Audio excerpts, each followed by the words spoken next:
My name is Jonas. I'm a chapter director of Stockholm, Sweden, and I'm also the regional director for the Nordics. It's my true honor today to present to you a lady who's going to talk about probably the most important part of building a company.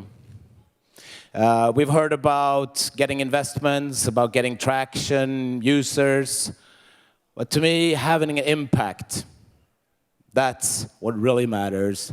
And talking about what really matters and how to build a company that actually matters is what we're going to listen to now. So without further ado, please, with a startup grind, rock star welcome. Welcome the CMO of Udacity and the executive advisor of GV. It's Shernaz Daver. Yeah. Thank you. Thanks so much. It's just great to be here, and thank you for the introduction. Here's what I'm going to do. I'm going to start my presentation with a little bit of a self-promotion. It's a Udacity commercial we just completed, so watch it for 30 seconds. Or Drew will turn it back. This is for the dreamers, the forward thinkers, for the innovators, the defiant,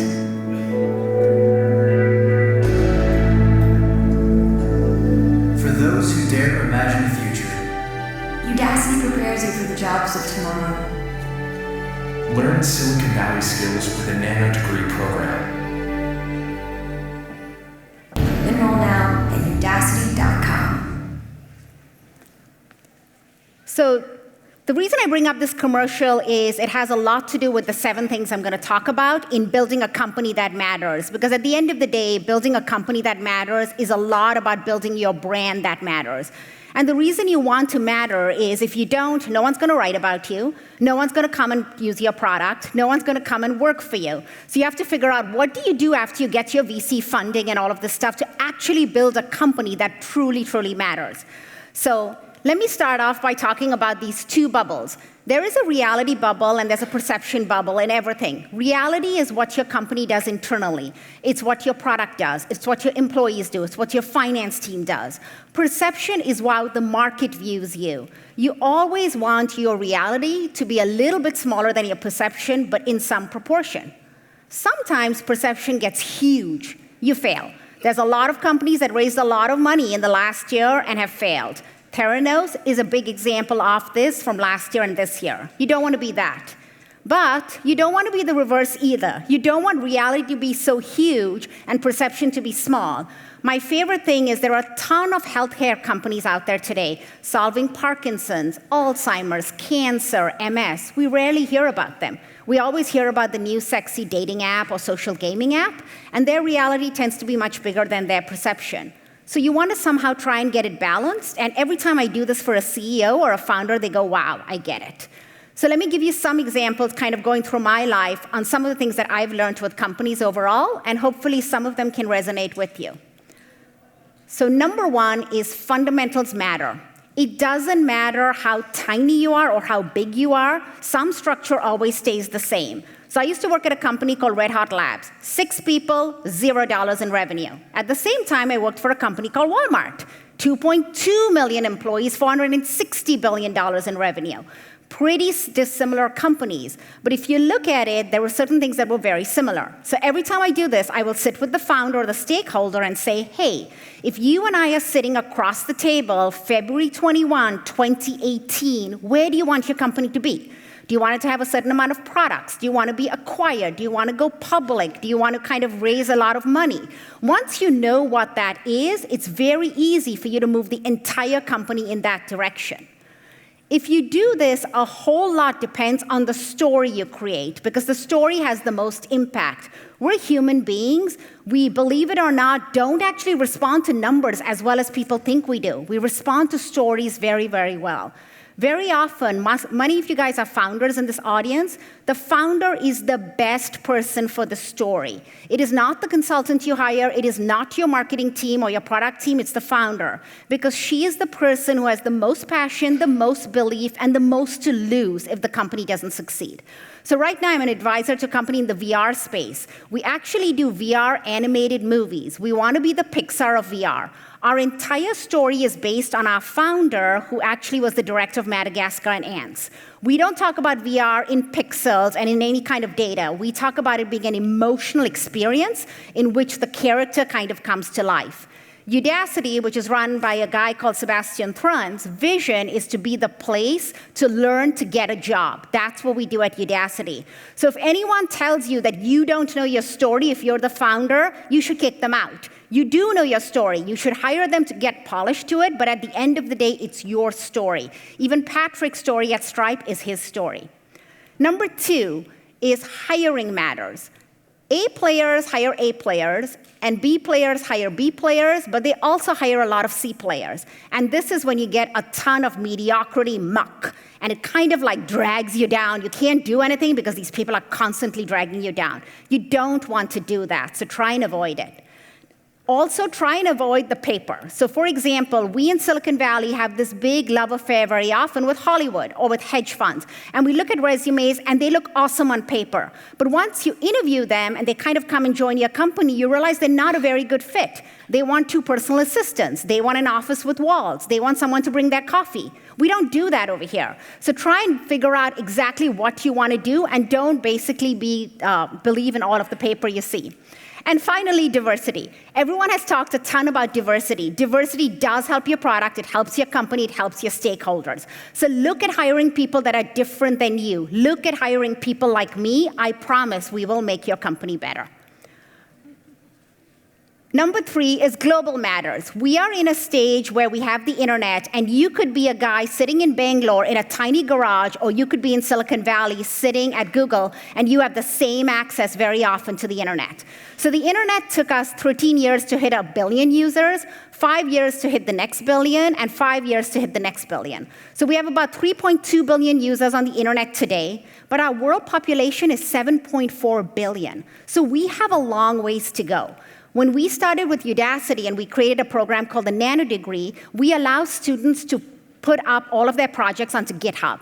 If you are a student in New York, you can put up your project onto GitHub. We have a global grader network, and a person will pick it up in Brazil and immediately grade your project and give you feedback in 24 hours. You couldn't do this before. It would take 2 or 3 weeks. So you have the internet, use it to your benefit, and the costs of being on the internet are just getting lower and lower. Number 4 is once you get product market fit, the machine matters. And when I look at this, the way I look at it is figure out what you want to do to get your message out and to have an impact. The same things don't work for an enterprise company as a consumer company. Very often I'll go to an enterprise company and they go, oh, we've got to be on Snapchat. For what? None of your customers are on Snapchat. You really don't want to be there. If you're a consumer company, maybe you do. So try and figure out what's right for you and don't just follow the herd. The number of times people tell me, I went to a party and so said to do this. Why? You're a security company. Really, it's not going to do a whole lot for you.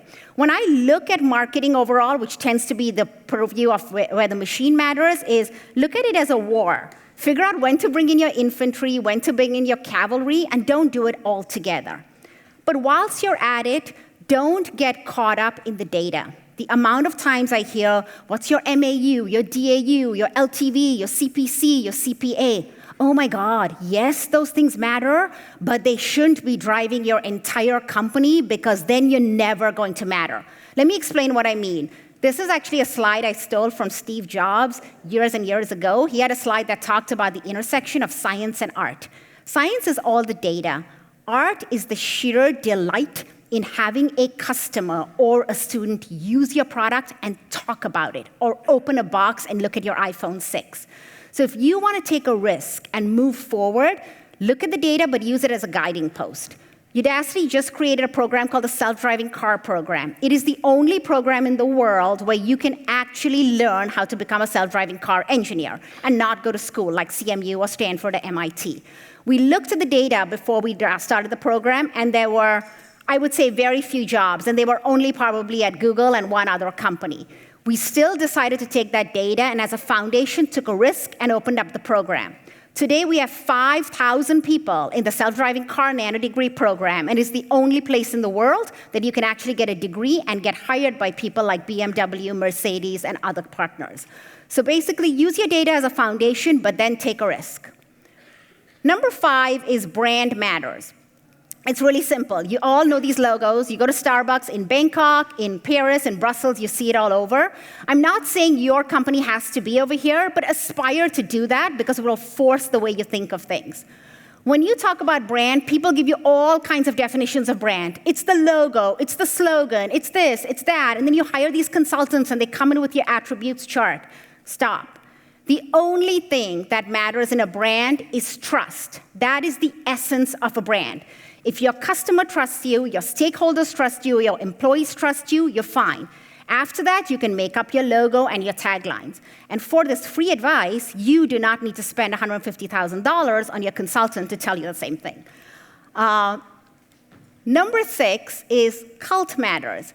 Cult is not a negative thing. It's actually a really, really positive thing. It's basically your collection of beliefs, your magic, your culture, your pride in being at the company.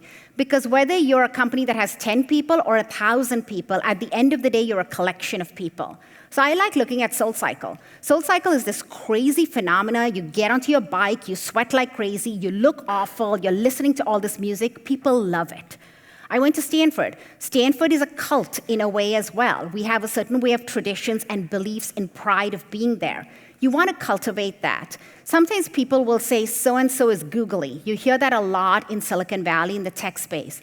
Nobody knows what it means to be googly because there's no handbook on it. You can't look it up on Wikipedia and it says these are the 10 things to be googly. But you know it when you see it. So when you're trying to create your company, spend the time on the people, create that magic and culture because it will take you far and propel you forward. And finally, winning matters. I tend to be a runner, so I like looking at Usain Bolt. And he is an incredible athlete because he has run the 100-yard dash and the 200-yard dash and won golds in 3 Olympics, which is 12 years of ridiculous training. To give you an idea of the 100-yard dash, it's run in under 10 seconds. And in the World Championship, he beat his rival by 0.01 second, which is actually faster than you and I can blink. That's kind of what winning is all about. It's this incredible adrenaline rush you get that makes you feel good, like you can conquer the next mountain. And you should kind of cultivate that. When I used to work at Netflix, when we were very tiny, believe it or not, and Blockbuster was this gigantic company that we were supposed to compete against, and nobody thought we would win, we once said Blockbuster is everything but the kitchen sink. And so 48 hours later, they actually delivered a real physical kitchen sink into our CFO's office. That's kind of what competition is all about. You play hard, you win fair and square, but once you do it, there's no rush like it. So finally, if you can look at some of these things, you all in the room get to be one of 2 things. You get to be a trailblazer, or you get to be a footnote. And a trailblazer tends to be the cover of the book because they've disrupted an industry. And the footnote tends to be in the book, but they tend to either be the incumbent that got disrupted or they fell to the wayside. So Sun Microsystems in the 1990s definitely disrupted the way we look at workstations and computers. Google definitely disrupted the way we looked at search, though there were a lot of people on that pathway as well. Netflix disrupted the way we look at entertainment, and Upstarts disrupted the way we look at the sharing economy, which is a book that was just written by Brad Stone and is on the market right now. So at the end of the day, I feel like some of these lessons might be things that resonate with you, and you guys all get to build the company that matters, where hopefully you guys are all the trailblazers. With that, I want to thank you and hope it was enjoyable. Thanks.